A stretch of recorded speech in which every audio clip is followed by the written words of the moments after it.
The NBA is back, the MLB is back, sports are back, and it's so good to see. Today, I'm going to show you a couple of guys who I think are worth investing in the coming months.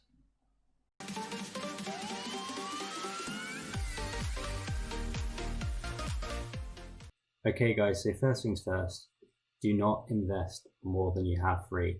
Think of it like betting, because that's essentially what it is. You're betting on a player to be better than the average market expects, to hit media headlines in a positive way, and negative not so much.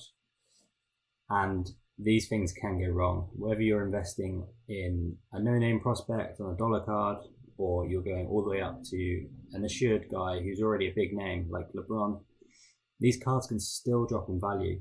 And with the uncertainty of the financial situation in the world with COVID right now, a lot of new collectors who come in who may jump ship. It's very important to be careful you're not overspending, overstretching yourself in these current situations. But before you do that, I actually need to shout out two other guys. If you haven't seen them already, there's two other UK YouTubers who do great pieces like this. So if you haven't seen it yet, Sports Cards UK did a great piece on who he believes is a great rookie of the month, and London Cards does his ComC check out my cards videos, where he looks and tries to double his money through those videos. For my videos, I won't be using ComC personally. For me, I find its lack of traffic annoying, its fees to do everything, to submit cards, to have cards removed, to take 10% of your profit at the end of every kind of credit. It's all a bit too much for me. I find prices there are often worse than eBay outside of base cards. If you want somewhere to ship a ton of your base in and flip them at 20 cents, 30 cents a piece, ComC is the place to do that. For the higher end cards and moving investment cards, I personally prefer eBay. Now don't get me wrong, ComC means it's all in one place. It doesn't have to move, you don't have to worry about shipping. So there's that plus to it. But for me, I think there's a lot more bargains and a lot more footfall in eBay. Even still on ComC, nearly 2/3 of their sales come through eBay footfall. So that's one to watch out for you guys. But enough talking, let's get into my main 5 guys. So number 5, it's actually not one guy, but 2 guys. And it is a guy that I feel is massively undervalued. And a guy who started the season really hot. And it's this guy, Shane Bieber, for the Cleveland Indians. Tonight's starting pitcher, it'll be Shane Bieber. Swung out and missed. He swung out and missed. 2. Swing and a miss. He struck him out. What a night for Shane Bieber. And also another pitcher, 2018 pitcher, Jack Flaherty. You got Jack Flaherty. There's a pitch, swung on and missed. Weeder sets up outside. The 0-2 pitch is a swing and a miss. Now both of these are genuine aces pitchers. Top of the roster guys who strike out pretty much most of the batters they'll face. They have great performances whenever I've watched them, and I think both are contenders for the Cy Young Awards in their respective divisions this year, with Jack Flaherty in the NL and Shane Bieber in the AL. Both of those could really win those awards, and again, they see those prices rise if we get a season finish, that is, touch wood. Another thing to watch in baseball and all sports, to be honest. But yeah, so let's look into these prices. So the card I'm looking to buy in the Flaherty range here is his Topps Chrome rookie. For me, baseball players, I think Chrome is the way to go. It depends on where their rookie is and their update, and which one you go for. We're always looking for the rookie card logo and no update with their rookie debut information. And as you can see with pitcher cards, these are really well priced. I do think pitchers are highly undervalued, and I think if the hobby continues to grow, this is one area that really will increase in price. Will it be too late for kind of the guys at the top now, Syndergaard, DeGrom, but the young guys like Flaherty here, and Bieber, who's only 26, I believe. Bieber, who's 25, not 26. We'll see how they go and how they grow. But let's see these card prices anyway. So kind of a few cards at auction. Another thing you don't get at ComC as much is those auction ones. You're looking at making offers, guys with silly prices at times. With base ones, not so bad. You can get small lots. But for the top ones here, these are kind of the guys you want. So we can pick up his base Chrome Update rookie here for as little as $3.99. And if that's the market you guys are looking in, if you want to just get started, start with small cards, guys. That's totally fine. Put $4 here, $4 there. And then over time, these cards can build up. If you look at kind of a Mike Trout now, they certainly won that price when they came out. So if you pick in the right guys and you work on the right populations and cards that really super increase, you can make some serious money. However, it's best to go into it with the idea you're doing for fun. You're not looking to make your retirement off these cards. Pick guys that you like, that you're enthusiastic about, guys that you want to root for. And for me, that's why I'm picking these two guys. I think they're dominant pitchers and guys that I'm going to pick up. So I will show you which cards I pick up of them. But on to our next one. And it is this guy, Eloy Jimenez. A lot of danger. It's Eloy Jimenez instead, a long way to center field. Way back there it is, a grand slam. Comes to a screaming halt tomorrow. Jimenez drills it. Left center, #1 in this ballpark is gargantuan. So we've seen a huge increase in prices in Luis Robert. And for me, I'd rather go with the guy who's on his second year and he started off hot. Eloy Jimenez is that guy. He was the guy who was kind of 4th or 5th in terms of prospects in 2019 products, behind kind of Tatis, Vladdy, Pete Alonso, those kind of guys. So his prices weren't super high, and I think there's still value there. They are increasing quickly, so this is one to get on fast if you believe in this guy. But there's still certainly some value here. We're seeing autos there, one numbered to 499, kind of still bidding. A couple of days left. I've seen his Sapphire card sitting under $100, and that's becoming the new flagship for sure. Autos down here for an X-Fractor, although being an update, kind of I would stay clear of those. They're second line products to me. Same again with the non-core collection, museums, etc. This is a 2020, so not first year. But if that's what your budget has, and that's how you want to get an auto of a guy, go for it. That's your budget. You choose how you spend it, how you want to spend it. Pick cards you like, you love. That's how you should invest in the hobby, in my eyes. It's got to be for fun. Otherwise, you shouldn't be doing it. But yeah, this is a guy who, along with Luis Robert, on a really good, strong Chicago White Sox team who maybe not this year, but in the next year, 2 years, could be really strong. Pitching, they've got guys like Dylan Cease there. You've got Michael Kopech, who's opted out now, but next year could be a really strong guy. You've got a really strong squad too with Juan Moncada. You've got the likes of Jose Abreu, Edwin Encarnacion, a really strong team. And so they could really challenge for kind of postseason and beyond in the next coming years. It's definitely one to watch.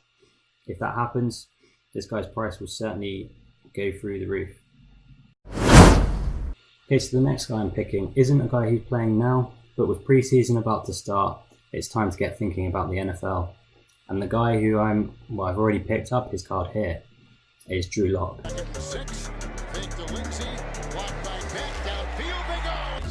First season in the orange and blue as Locke squeezes one in.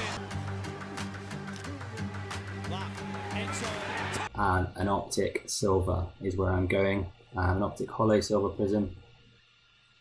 To be precise, I think these are one of the nicest cards in terms of investment pieces. Prism takes the main investment piece place for most guys in the investment side, but for me, I think the Optic Hollow is a really nice midpoint between the collectibles desirability of like a big shiny card of a great prospect with the rated rookie logo, but also the investment side that there's a certain pop count of that card, population, and it's limited by that. If you can get these cards raw and grade them, you can really kind of upsell a value for sure if you get the good grading. Key things to watch are centering. Be careful of surface on optic cards, any chrome card. Scratches can be a real issue. Print marks and dimples are especially an issue with these optic rated rookies, so one to watch out for. eBay is a risk for buying to grade. It can go well, it can go badly, so do bear that in mind when you're picking these cards up. And at number 2 is this guy, Moran. Moran, nifty pass. Moran trying to shake free from Beverly. Shot clock down to 3, a deep 3. Moran. Here is Moran turning on the burners. Oh my! Wow! Picked up by Solomon Hill. Moran against Harris. Wham with the right hand. And there's the rookie announcing his presence. His prices are already pretty high. You can see here, this is a super short print from Court Kings. Not a mainline product, but a really nice design, and one I'm personally investing in / collecting because firstly, I love the design. I think it's a beautiful, beautiful card. But also being a super short print, I know the populations are going to be low. So if I do want to move on, if I can get it graded as a 9 or a 10, this card will be super valuable. And you are seeing that with these kind of non-core products. There is more value in these than there used to be. As the hobby grows, people have moved away from kind of the old era of Prism and Optic, looking at things like Mosaic in basketball is now really popular, looking at Sapphire in baseball, just this next tier of cards above the kind of standards go-to that we had before. And with the Marvels insert, and Donruss is another one in basketball, a pretty cheap insert when it came out, kind of $5–10, but the popularity of the design really led it to shoot up, and we've seen it copied in NFL this year in Prestige. We have the Hero set, and we've seen the prices on the Mahomes set in there. It's not a short printed card for sure, but the prices are just being set by the desirability of the market. People really love that kind of comic book design, merging with the sports hobby, and it's really paying off for Panini and for those who knew this was coming. So yes, number 2 is this card here. Super short print, super high price. If you're looking for a lower one, look at the kind of base mosaics, look at optics.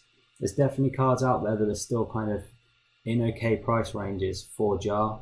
You can look at an optic around the $20 to $30 range. Let's see if we can get one up now for a base optic.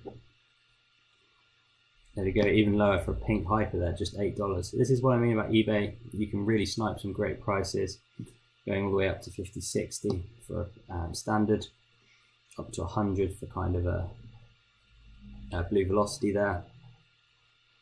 And inserts Prism set. There's the emergent there. These things start off really low. People aren't super interested in inserts unless they are cool designs. But if these prospects go super big, become huge household names, you find that insert from the rookie year really jumps up in value quickly. So that's one to watch, definitely. So that's on Jar. And in terms of Jar, I think his price is high for sure, but he's earned his price, and being most likely the rookie of the year now is all but confirmed. And I also think that Zion has basically almost taken off some of the hype of how good a rookie year that Jar has had. But yeah, Jar's a guy I'm really excited about. I think he can really build on a strong Grizzlies team that's now starting to come together. You've got the likes of Brandon Clark there. You've got the likes of Dylan Brooks. It's kind of a team piece. You've also got Jaren Jackson, whose prices are also really rocketing and nearly made my top 5. He's a really good point scorer. You've seen that in the first game back. And Jonas Valanciunas as a centre as well. Really experienced guy, knows what he's doing in the position. So it's a team that could really do well. If they hold on to the 8 spot this year, perhaps they make a run, those values could really go up. And they're only going to strengthen next year. So it'd be really exciting to see how those cards go in the next 2-3 years for sure. And at number 1, it's this guy. It's a guy I've raved about before. I couldn't hold it back. But it's this guy, Fernando Tatis. Middle, Tatis will go to first base and get him! Fernando Tatis Jr. to deep short, and Tatis off balance. Throw in time! Softly lined and caught by Tatis! In the air to deep left field for Tatis Jr. His first home run in the majors is a 2-run blast! $100 here for his latest Chrome PSA 10 sale. That's insanity to me, given the market at the minute. And when you compare it to this guy, Yason Dominguez, $300 for his base Chrome first. That variation, 3x of his price there, is insanity to me for a guy who has had a great rookie season, put up huge numbers, and is already starting at kind of 300 average this year, and on a strong Padres team as well. Some really good pitching coming through. Mackenzie Gore's about to turn up to the major league. You've got Manny Machado there. There's a really, really good chance the Padres could win that NL West. So one to watch if they make a playoff run, certainly in the next 2 to 3 years. I really think his kind of media focus will grow and grow, and with that his card value too. If that price is too high for you, let's not worry. There's still great value items out there. Here, for example, we've got a paper first Bowman for Tatis here for just $10 and a best offer. So perhaps you could haggle that down. We've got even his Bowman rookie as a PSA 10 at $20 there, already reduced. So perhaps you can knock that guy down. There's some really, really great value cards here. Perhaps you can even get a Chrome for that $10 mark. It's certainly one to watch. If this guy turns out to be as good as I think he can be, there could be some huge, huge potential for growth on those cards. So it just shows that you don't have to start with huge budgets to get big time returns. Anyway, guys, I'll make my purchases. I'll get them into a spreadsheet, and then we can look at where I am now, and then we'll start reviewing this. Probably, I'm not going to try and force this into kind of a weekly video. Try and desperately make content. I think I'll just kind of keep this as a monthly, maybe even less so. Just give you kind of major updates if I sell cards, if I reinvest that money. But yeah, it's one to watch. Anyway, guys, I hope you enjoyed. If you have prospects you think I should be invested in, drop them below in the comments. Okay, so I've made my purchases, guys. It's taken a bit longer than I wanted it to. A couple of auctions didn't go my way. A couple of best offers I tried, just couldn't haggle the guys down. But don't give up. Don't overpay is the first rule. If you don't think a card is worth that much, look at sold values on eBay, then don't pay it. If a guy's going up, there may be kind of a fee you'll have to pay to get that card to be yours. But if you know a guy is not worth the price that someone's offering, don't pay it. Even if you think that card will go up in future, I'd be reluctant to overpay, because injuries can happen to anyone, and this is the thing that I need to repeat to you guys. Do not overinvest. Treat it for fun. Don't get too stressed over it. Anyways, with that said, let's look at the cards I've purchased. So I've put this nice little fancy Excel spreadsheet together. I've separated it by tab of all the players that I'm going to have. If I add new players, take players off, I'll probably still continue to track them just for self-pity, just see how much I could have made, or maybe be a little smug and see if I got out at the right time with some guys. So I've coloured in the chart below which player is which. So first thing we got was a 10 card lot of Shane Bieber. I'll show you those. So a mix of his Topps Chrome and his Bowman Chromes. I thought that was a really good price, under $5 a card. For the main ones in there, that's pretty good. They're selling about $10 to $15. I got a Chrome Refractor from his Bowman First, which was a good price. They're selling for kind of $24, $25 already. But I've just listed as value because I bought it this month. I've listed it as that value. I got a Flaherty Silver Ice Really good price, really beautiful card. I hadn't seen this Silver Ices before, and they're really nice cards. So I'll pop that on the screen for you. I got 10 of his Bowman Chrome first. I got a Eloy Jimenez X-Fractor. Obviously slight overpaid for that one. Probably should have paid around a kind of $20 mark, but that was a really nice card. I think that will definitely go up, especially seeing how Tatis's X-Fractor has started to go up. Worth pointing out, look at pop reports. X-Fractors are higher on the pop report than I thought they were. They are occasionally numbered in some situations. However, a lot of them aren't numbered, and they are quite high populations. They're a nice card, so I think the manufacturer pops them in there as a nice little looky card. The Prism refractors, however, aren't as high as numbered as I expected. And you'll see from my Tatis Prism lower down here, jumping ahead, that one has really shot up in the last kind of 2-3 months. Back on track, we got some jars in there. As I mentioned, the Tiers 3 that I showed you on the screen, his Blue Reactive, which has really jumped in the last few weeks, and a Rookie of the Year's Contenders raw card I got back in March for $4. Just still have raw for 37. As you've seen in my grading video, if you haven't checked that out, check that out here. I graded some of those, and those have gone way up in value by being 10s and 9s. Moran is in a tricky situation now. One of his best players, Jaren Jackson Jr., is injured and out for the season. They've already gone 0-3 so far in the bubble, and they really need to pick up and get some wins. They are currently still in 8th. However, they could lose that position, fall to 9th. If they fall to 9th within 4 games, they have to win 2 straight against the 8th place team to make the playoffs, and vice versa. If they hold 8th but aren't 4 games clear, they have to not let the opposing team win 2 straight against them. But that's Jar. Drew Lock, the optic we mentioned, that's started to go up already with the NFL season. If he gets a good start, that could really shoot. And the Tatis we just mentioned, and then a little one air at the end. I picked up 10 Senzel Chromes on the 2nd of August. Didn't mention him in my top 5, but he was starting to hit really well, and he's continued that. And a guy to watch for sure. Such a low kind of start point there, $1.50 for his top Chrome rookie card. If they go up, happy days. So when we look at it in graph format, that top here is the greens being jar. That jar is kind of skewing us in terms of how our cards look. So I'll probably work on that for the next video.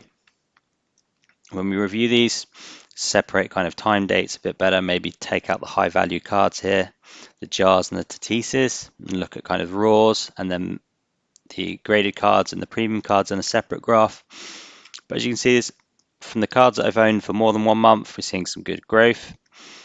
This is important to look at in terms of investing. You are not going to see cards just shoot up 10, 20x straight away. Oh, battery low. 10, 20x straight away and keep that value and keep shooting normally. You kind of want to be looking at these kind of more sensible curves. These are good growth rates for sure. Realistically, this kind of red of Drew is more what you're going to look at. This jar rookie of the years is a huge growth, and that's a rarity. Normally you will see this kind of more calmer growth, as we see here on the Tatis X-Fractor. Slower growth, still higher than a stock market growth normally, but slower growth for sure. So don't get your hopes too set high. Be sensible. Look at these kind of for longer term things normally. Flips are an option. They're super risky, knowing when to get in and when out. However, with software like StarStock coming through, it is getting easier to do that. Their footfall's still not high enough for me yet, and I don't think the people on there are super knowledgeable. I think we are getting some of the rookie guys coming in, treating it kind of like fantasy sports. Whether that will hold, I'm not so sure. So want to be careful of and wary about using those kind of things. But we'll see where they go. It's exciting. So kind of all of our flat lines here are the low cards we picked up this month. I've just put in 2 data points for those just so we can see them on the graph. A couple of mid-ranges here with the Eloy X-Fractor. and the Shane Biebers. So it'll be interesting to see how those grow. Bieber had another good game against the Reds last night. If he can continue, win a Cy Young, hopefully we'll see those cards start to climb into kind of the 20s and 30s range. That's it for this video, guys. I hope you enjoyed. We'll come back to these cards probably in a month or so, unless anything radical happens. If I add new guys in, I'll be sure to kind of keep you updated, make a new video of why I'm picking guys, why I'm letting guys go. But that's all from this video. Hope you enjoyed. If you have any questions about sports card investing, guys you like, please drop them in the comments below. Anyway, guys, have a great day. Don't forget to like, subscribe, and I'll see you around.